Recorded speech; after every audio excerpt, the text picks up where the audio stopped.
نقول وعليكم السلام ورحمة الله وبركاته. الله أكبر. أستاذ نور الزمان بقنا قال أفتن حبيبي جال لك وبقنا قال أفتني سنين جنة. أستاذ أبو صلاح الدين كلتوما قرصة بريد ويجول لك هنا قرصي تاني يجول لك هنا بكسنا تدو دكو قيسة جرو.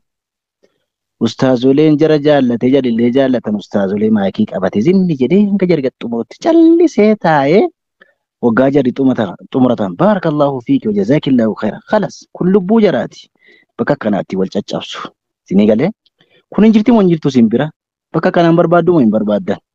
استاذي توكو سينك ابي اسيني فاتشون نيمبي سينك ابو اسيني فاتشون جالاله كيسن سيني قال كاسيتو بداتي بكا كاسيتي سيسك اسيني جنة. استاذ ابو صلاح الدين برالي ركاسان اللي مركدا جايباوي قبو رجدي استاذ لك يا كباجا موكا حالي دايمين دوش انا روح باغانا غايان افتني هنتو تيكي سنو سنين جدا. أستاذ كن أستاذ نور الزمان كجزء إيرا وجا أفريول والإنجرا إنه أنا أعرف بعنا جان أفتني سيسمر إنجرا أكاد أستاذ خالد حسين أنا أعرف بعنا جان أفتني لكوفس أفري رتي أرقام تاني أكاد أستاذ لين جرج لاجر تنو لجر قباتي ولا باتن ودوي تينكي ومالجنا ولا نسيم بافت دقيقة شن وليد كننا إن شاء الله تعالى نرى بنيان أستاذ نور الزمان كجزء باجر أفتني نرى باجرتو يوري فتني موسى جنتاسين في دبر سنا أستاذ خالد الرأي يمنه akkasitti inshallah ustaaz Khaliq keenya maayikii banadhaatii daqiiqaa 5 hawaasa keessaniif nasihaa jirtu du'aa illee itti nufuuftan barakallahu fiikum. Ustaaz Nuurozzama sinimmoo narraa hin bayinaa barakallahu fiikum. Ustaaz Khalid lakkoofsa furiirra dheeressinaa immoo Eegaasan jettanii waasaa sharkee abshira jiraas ishee waan dibaddu beekaatiin بسم الله الرحمن الرحيم الحمد لله رب العالمين الصلاة والسلام على رسول الله وعلى آله وأصحابه ومن والاه ما بعد أستاذتني في براتوني ورجلا وربا مرتك يسألوا السلام عليكم ورحمة الله وبركاته بسنين جنة بقرب نيجا أنا كاد أنا سيمبولتشي warri isinii bari'es baga rabbi isinii bariisise warri isinii falkaneesi rabbi isinii haa bariisisu akkas egaa biyyi wal keessa jira baga rabbiin guyyaa irraa kanaan isin gahe isiniin jedha inshaallah. Seerri itti olaa dhaggeeffannu gaa daqiiqaa xiqqoo naa kennamti waan ta'eef hangattii kana ittuma jedheen bira kutaa. Innis akki jedhan Umar ibn Khattaab namni guddina qur'aanaan guddina kana guddachuu dhiisee guddina waan biraatiin barbaade jedha laal. Namni guddina qur'aanaati jibbee guddina gara biraa namni barbaade adallahu Allahu jedhe rabbiinu isa xiqqeessaa jedhe. Namni guddina milkii bal'ina jiruuf jireenya isaa keessatti quraanaan ala jechuun namni guddina barbaade rabbiin immoo isa xiqqeessaa jedhe. Akkuma ana dura dubbatamaa ture kaleessas torbaan darbes bara dabres baranas ganaa dubbatamuuf dubbatamaa deema hin dubbatamas hin hafu jechuudha. Wannan jechuu barbaade obboleeyyan warri xiqqaanis warri guddaanis mee xiqqoo ofitti deebi'a. Xiqqoo ishii ofitti haa deebinu. If halaallu qalbii keenya kana keessa ofitti haa deebinu. Karoora keenya keessatti oolaa fi bultii keenya keessatti mee ofitti deebi'a. Ofitti deebi'a mee. Ofitti deebi'a. Wannan kana jedheef irra hedduudha wanni jechuudha. Haasawni hedduun, gaaffiin hedduun, hukmiin hedduun, fatwaan hedduun beekamaadha. Waa'ee fuudhaaf heerumaati. Kaleessa irraa dubbadheen ture. Ammas xiqqoo bal'inaan itti deebi'uudhaan barbaada. Karoora jechuudha. Akka shari'aa lafa keessi jechuudha. Shari'aan nam tokko fuudhuuf, nam tokko heerumuuf maal akka ta'u qabu? Maaltu akka irraa eegamu? Maal akka raawwachuudha qabu? Maal akka fixachuudha qabu dura buutee shari'aa lafa keessa jirti. wanni amma yeroo hunda bara dabirree ilma laala bara kanallee inuma laala waggaa darbes inuma laala waggaa 5 har'aas inuma laala waggaa 10 har'aallee jechuudha.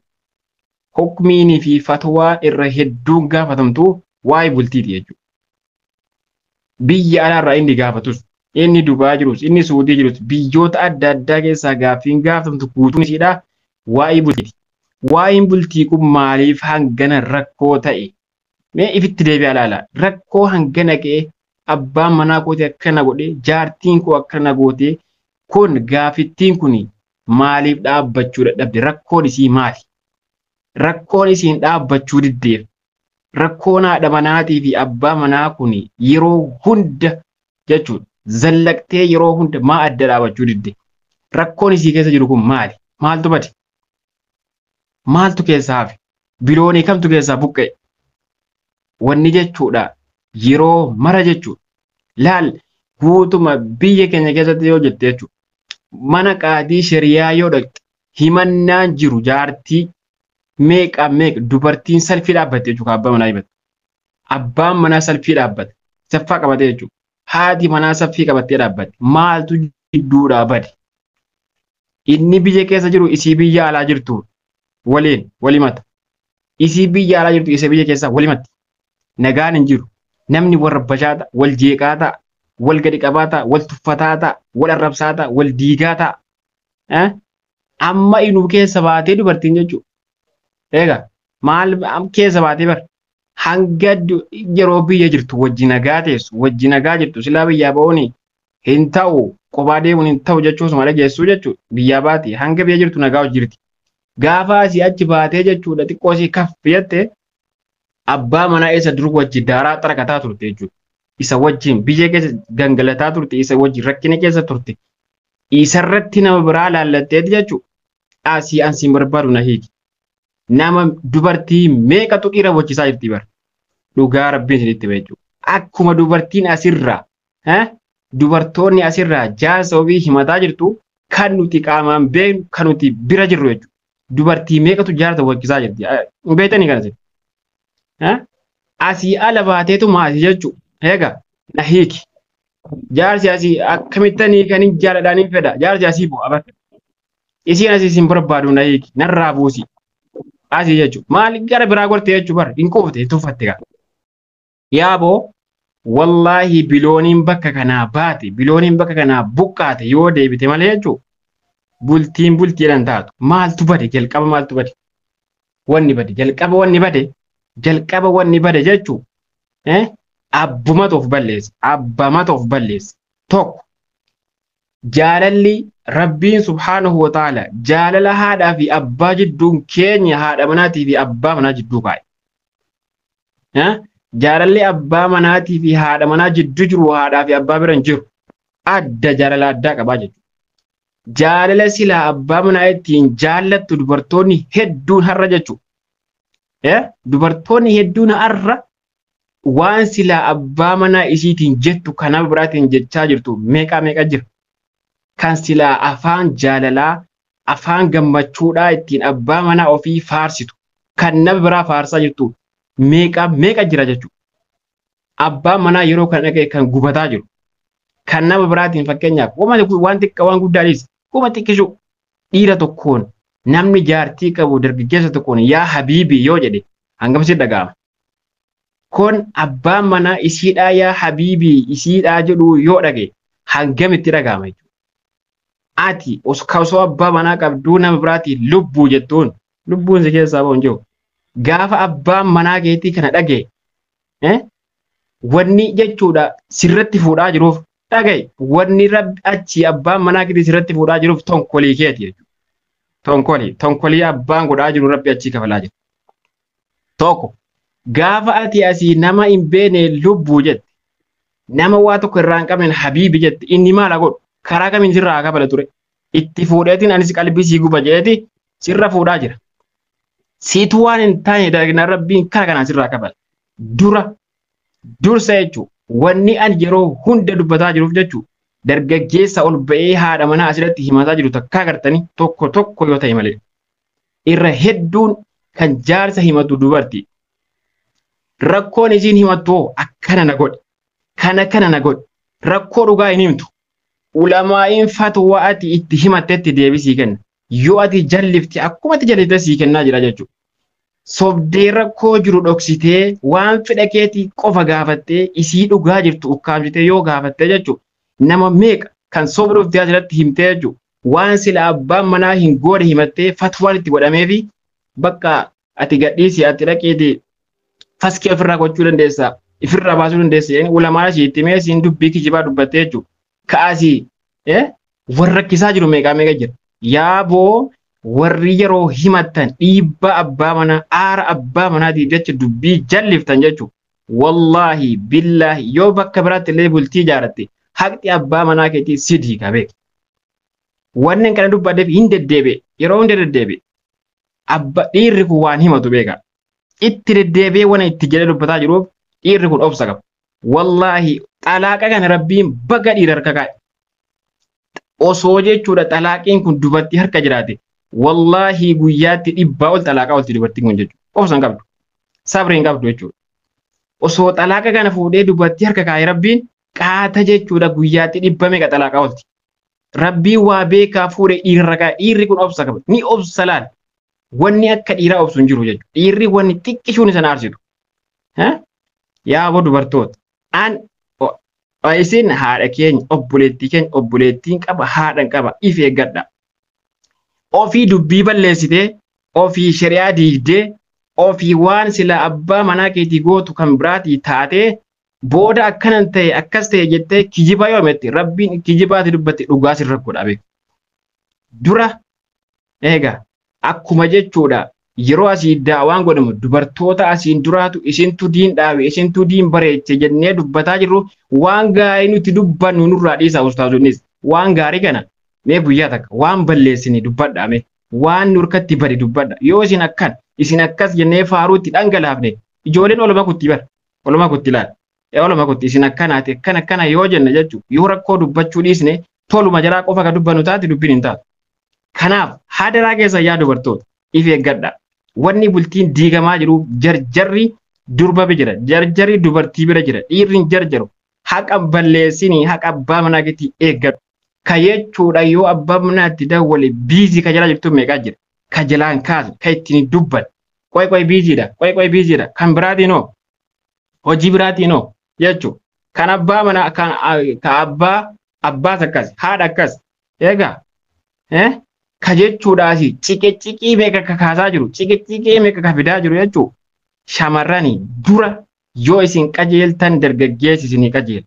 Yoo isin toltan dargaggeessi isinii tole. Yoo isin jallattan isinii jallata quba qabaadhaa isa kana jechuudha. Aljazaa'u min jinsi lamal jedhan. Yoo ati jallatte sumaaf qajeela sumaaf tola. Yoo ati immoo asii shawwadde hin shawwadamta namni nama shawwadu abadan nama shawwadee ba'a jettee illee hin baatu abadan. Jaarsa keenya shawwadee ba'a jettee illee hin baatu abadan. Teknooloojiin toleemi moobaayilee isin na beeku dhiiseetiin isan beekne gara biraa. Isan beekne gara biraa isa gara biraa jechuudha. Yoo ati shawwadde hin shawwadamta hin qabamta. Kanaafuu itti deddeebi'ee wannan jedhu yaa dubartoota himannaa jaarsaa dura jaarsaan na hiikii dura maaliin balleessi shari'aan maal irraa eega maali wanni bada jedhiti dura if gaafadhu kai dubbadhu if gaafadhu kai gaafadhu jechuudha. Rabbi suraadha. Bultiin ati tokko diigdee tokko ijaartu bultii siif hin taatu. Dhiirri ati itti dhiistee deemaa jirtu kunis dhiira sunis dhiira. Wama sun qabu qaba wanni kunis wama sun qabu qaba tokko garaagarummaa qabu. Wanni adda nama baasu haalaa fi amala dura jechuudha. Waa tolfachuutu barbaachisa. Hadaraa keessan jechuudha. Himannaa dargaggeessaa himannaa abbaa manaa kana dura waan balleessitan san sirreeffadha jechuudha. Dura eega balleessitan booda dubbiin gaafa isin jabaatte kana kanan ta'e heloo dubbii kana naqunna mijaarsa kokka kana godhe akkas ta'e ati maal goonaani waan akkasii godhuuf ati maal balleessite dura himachuu dura maal balleessite ati maal taate jennaan akkana si godhe himuu qabda dubbittii sanas kanaaf waan tokko dhoksitee gara kee dubbattee gara isaa yoo dhiibde rabbitu si dhiiba haqqi abbaa manaadhaa haqa jabaadha akki jedhan abbaa manaa jechuun osoo waan nama rabbii gaditti sujuuduun kan ta'u taate laal sila abbaa manaatiif sujuudamaa bar egaa Egaa akkasii bar abbaa manaa jechuun waan guddaadha isa tamma jechuudha wama xiqqoo miizana irraa fuutee tuffattee tis jetteeni bar itti tuftu kana osoo hin taane egaa kanaaf kabaja guddaa abbaa manaa keessanii gochuudha qabdan dura dursa kabajuu qabdan hadara waan sila abbaa manaa keessaniitiin jettan nama biraatiin hin jedhina if eeggadha if tuffattanii jechuudha if tuffachiiftanii na tuffatan jedhina if xiqqeessitanii na xiqqeessan jedhina dura abbaatu of eega. Abbaatu of tolcha, abbaatu of bareecha. Kanaaf bakkattii kana wanan itti deddeebi'aa jiruuf waa'ee bultiiti. Dhiira meeqa bo'oo jira? Akkuma dubartiin asirraa bo'aa jirtu dhiira meeqa bo'aa jira?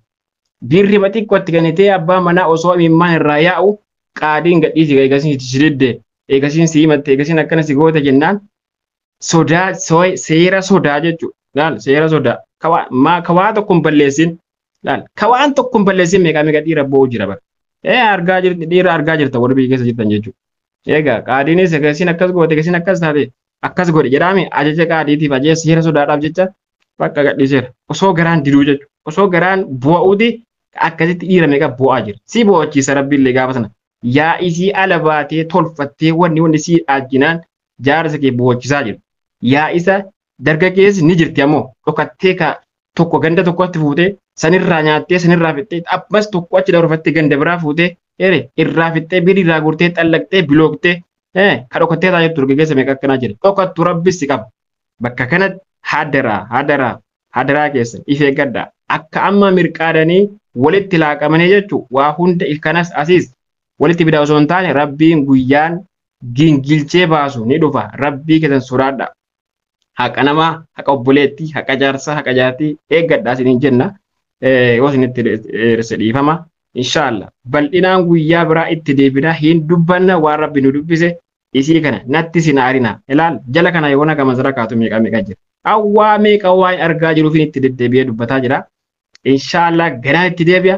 Manzaraa keessanillee dhibba kaadha malee wanni jirtu numa dubbatamti rabbi nu haa gargaaru itti deddeebinee hin dubbanaa inshaallah namni irra dubbatu hedduu jira waan ta'eef isinitti dheeresseen jira dhiifama warrinatti aartanis waa tokko waan na gootan qabdanu aadii mana gaafachuu dhiistanii warri aadii na gaafatanii mana bilooktanii waa tokko wanni biraan jiru kanaaf hadaraa keessan jabaadhaa isiniin jennaa subhaan rabbika rabbil izzati amma yasifuun yaa rabbi nu baas wasalaamun ala mursaliin walhamdulillahi rabbil aalamiin. والسلام عليكم ورحمة الله وبركاته دبي بقى كلية ستاتي بقى والبرن جراتيني نغانو ولا غاشي وعليكم السلام ورحمة الله وبركاته gram جرم سما جوتك يرى كيف كافتني أنا مو بلالو تافن دفا وتلك الأيام نداولها بين الناس يدي أكسي قلتو مع الفات سنين جنة أستاذك أستاذ خالد بارك الله فيكم وجزاكم الله خيرا ربي سن الراحة جالتو utuun boo'in hawaasa keenya isin immoo utuun boo'in achumatti biyyattan bifadhaa. Isinii galee biyyattan bifadhaa biyya lambaasinaati. Isinii kaa baatee jennaan dubbiin jajjabduudha. Achumatti eeggadhaa isinii jenna gaa Allahu Akbar. Isintu balleesse isinii maal gochuu biyya laatti argattan. Akkasii rabbi isinirraa haa jaallatu isinillee haa jaallatu ulfaadhaan of galatoomaa isinii jenna Allahu Akbar. Ustaazoleen keenya gara jalaa jirtan gara gubbaatti akka ollaa baatan isin affeeraa haqiiqatan waa rabbi yoo ta'e hawaasa keenya dubbiin bakkuma sanatti babbaddi hawaasni keenya Maryama maal jette du'a xiqqoo kadhee buufanii bara lakkoofsa kudhanii rabbaan jirtu kun mootii kasirkaa jeete. Assalamu alaikum warahmatullahi wabarakatuh. Alaikum assalam warahmatullahi wabarakatuh. Akkam jirtan nagaa jirtanii fayyaa keessanii? Alhamdulillah. Maashaallah baga jiraatanii. Ustaaz Khalid kayyadhu dhiira dayyuusu akkam godhaa jedha. Gidduma wajjin jiraadha jedha. Laan jenneen yoo diinkeetii gartee addaan ba'uu barbaadde diinkee tiyyacha addaan ba'uu waa tokko rakkoo hin qabu girgirii immoo baay'isinaa jedhe malee waan jenne abshir inshaallah. Abshir. Itti meera watarkal ayyaamu daawila habayna naas hin jedhini bara. Fiteera dubbii. Ustaaz Abdulqaadir wajjin akka gootanu dhiirra yuusa dura osoo ilaallatiin maaliif itti hidhattee jedhaanii maatiitti si geesse osoo hin qoratin. Qorattee itti hidhattuu jedhaanii dura wayii qoraa jedhaanii maaliif itti hidhatte? Allahu Akbar. Akkasii hawaasa keenya bala koosa sagalee. Tawarri nama gurgure yoo. مريم كوي كوي مريم ديس كوي أي أبشر إن شاء الله أبشر ربي سني أتولج هندو مكيزنا وربي سني أتولج دعاء مولي فرنا جول ديكينا كبلالو تجلت اللي ربنا حق أجيلشو سميوتا كينيا اللي ربنا حق أجيلشو جنة ولو ما كيسا جبت جاجول دكرتو كفاسني كرتو كربسون سي الدول فاتي براتي دوارتين كون والله حقيقة ربي يودو بچوتاي كايدي دوبرتي كايدي إلى تعالى بالله تالله ربي تسيني كده ربين كينيا سورة يوسف كيستي ما درين دبته كايدي إلى دبته لا تقصص رؤياك على إخوتك فيكيدوا لك كيدا أجل لا أكا كايدين إيرا غرتي كايدي دوبرتي تعالوا بيك على ربين كين كايدي ستي قراني جي منام غرتي سنتينو ديسيني جده أجايب ربي أتي مو دبته مو كيسن مو مال جده إن كيدكن عظيم جده كايدين دوبرتو تاجباي كايدين دوبرتي كوني حبي مكا قبتي جالل مكا قبتي جالل مكا قبتي قافزنا بالقيس تون بيوسفين فما جزاء من أراد بأهلك سوءا إلا أن يقتل تويتيو إنجل بار إلا أن يسجن جت بار لقرا لا فنتي سيرة إلا أن يسجن جت هيت أمو ملك هاتي كيس جالل جرا لبونا جيفا مبادو ساين بربان نسي سنيقالي utuu moona sana ajjeefamu jettee si mootichi ni ajjeesa. Arabni kun dubartii kan baatan jettanii jiru. Goma sii jetti hojjetti. Kanaafuu inshaallahu ta'ala hawaasa keenya kaydii keessan caala kaydii makeenya caala rabbi nu haa qajeelchu. Isinillee tokko tokko rabbi isin haa qajeelchu. Kanaaf rabbiin achitti akka kaydii keenya keessa kaydii dhiiraa keessa hisdii fi hiqdii jira. Waanyoodhaa fi hammeenya jabaa wayii of keessaa qabdi. haa ta'u malee immoo isin immoo hisdii qabaachuu wajjin kaydii qabaachuu wajjin kaydii keessan keessa jaalala jira. Isinii galee dhaqaa mee quraanichuma sana faama illaa ayyus jana jettee bar yoo hidhamuu ta'e malee jettee bar haa hidhamu jettee bar hidhamee gaafa hidhamee takka hidhamee jedhe hin ba'a jechuudha bar jaalala isaaf qabdu ibsiteetta jechitti jibbaa hin qabdu jecha achi keessatti maaliif li'annuu deemee booda jaarsa sii ta'e ka tu gaafa sana jeefame yoo arguu hin dandeessu jechuudha. Akkasii hawaasa keenya hundaa rabbi nu haa qajeelchu gara lammanii yuugaa tokko tokko nu argamti. Rabbi isin haa milkeessu ustaaz Khaalid keenya galatooma akkas daddammassuunis gaariidha. Wannan kana jedhuu fi bilaalonni gammaddanii sumayyoota keenyatiin jabaatinaa isin jechuu barbaadeeti. Jajjabaatina gammaddanii jechuu barbaadeeti. Akkasii lakkoofsi sagalee maayikii keessan qabadhaati. Du'aayii xiqqoo isinii kadheen gadi bu'a. Bismillahirrahmanirrahiim. Amin jedha gara sasachoota. Warri gubbaan bireertu ustaazota malee jarri kan sasacho'a. Akkasi. Bismillahirrahmanirrahiim. Hawaasa keenya rabbiin sina milkeessu. Tahaadu tahaabu. Waas olii kenna. Daa'imman dhiirri darbata. Markata isin guddisa waan ta'eedhaaf. Kottaa hawaasa keenya bismillahirrahmanirrahiim. Rabbiin sina milkeessu. Hawaasa baay'ee qabna bara keessaa 500 gahee gad deebi'u jira barama. Kottuu tokko tokkoon keetiin markaza kana seentee milkiin malee rabbiin sin baasin. Markaza kana seentee bismillahirrahmanirrahiim milkooftu malee rabbina keessaa sin baasin. Ka ustaazota illee rabbiin keessi haa milkeessu. Ka barattoota illee rabbiin keessan sina milkeessu hawaasa keenya. Khayrii duniyaa fi akhiraa rabbiin keessa walitti isinii haa qabu. Yaa nama waan nummarra dubbanne mokkoramte kan rabbiin jidduu keessanitti argamte rabbiin keessa walii sana taasisu rabbuma keenyatti iyya nama maal goona ijoollee keenya ka jaarsi keessatti jallate rabbitu beeka rabbi si haa qajeelchu ka jaartiin keessatti jallate illee rabbumatu beeka rabbiin keessi haa qajeelchu ka jiruun keessatti dabdee jirtullee rabbiin jiruu keessan si haa qajeelchu. Meejoollee keenya yeroo mara rakkina uumachuu taate bar wallahi gartee rakkinni kun bakka nu dhane nu duukaa rakti yoo nu gammoojjii keessa deemne achitti na duukaa deemti yoo nu gartee bahara gubbaa jiraanne achitti waa'ee rakkina yoo nu lafa jiraanne illee hooma rakkina amma immoo dhuftee onlaayinii yoo nu wajji yaabbatte kan onlaayinii irraa kun immoo caalture uzrii manna wallahi rabbiin gartee rakkoo himachuu kana gartee gisee mara rabbiin hiriikota keenya rabbiin hin taasisin. Mee tokko tokkoon keetiin ijoollee keenya jireenya keessan jiru haara galfee rabbiinis ni taasisu. Ustaazowwan kiyyaan eegalee barattoonni gartee keessa jirtu bilaaloniif sumayyoonni hunda keessa rabbii sina milkeessu. Milkooftee hin hongooftu rabbiin siina jedhu hawaasa keenya. Guddattee hin xiqqaatu rabbiin keessanis niina jedhu. Waa maraanuu rabbiin keessanis na milkeessu ijoollee keenya. Akkasii lakkoofsa gadi naa kee banaadha qo'i barattuu. Ustaaza keenya nu salphisaa harta rabbeedhi. Dubbiin kana majajjabduun jettanii ijoollee gizee galatee namni fuula taataa walitti wal erbusu. Baay'ee ulfaadhaa galatoomaa isiniin jenna hawaasa keenya kakkabajamoo qaalii Ustaaz Abuu Salaahaddiin amma narraa fuudhaati inshaallah sagantaa du'aayitii fi akkasuma nasiyaa akkasuma ustaazoleen gara jiraa jirtan illee gara gubbaatti ol baatanii warreen adimni qabdan Ustaaz Aleel Monuur akkasuma Huzeefaa yoo keessa jiraatte akkasuma sumayyoonni illee yoo jiraatanii bira jiraatanii ol baatanii inshaallah hawaasa keessaniif sagantaa qooddanii hanga diboon jala kana taa'ee isin dhaggeeffadhaa isiniin jedha. Ustaaz Abuu Salaahaddiin bireertuu Ustaaz Abuu Salaahaddiin Yusuf Bitingiseen.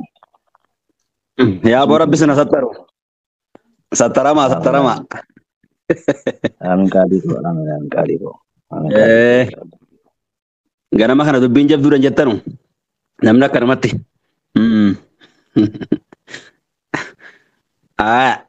Gara jedhaa gabbuusaa suutaan gabbuusaa. Eegadhaa gaarii qojoollee irra gaggufanii. Akkasii alhamdulillahi rabbil aalamiin.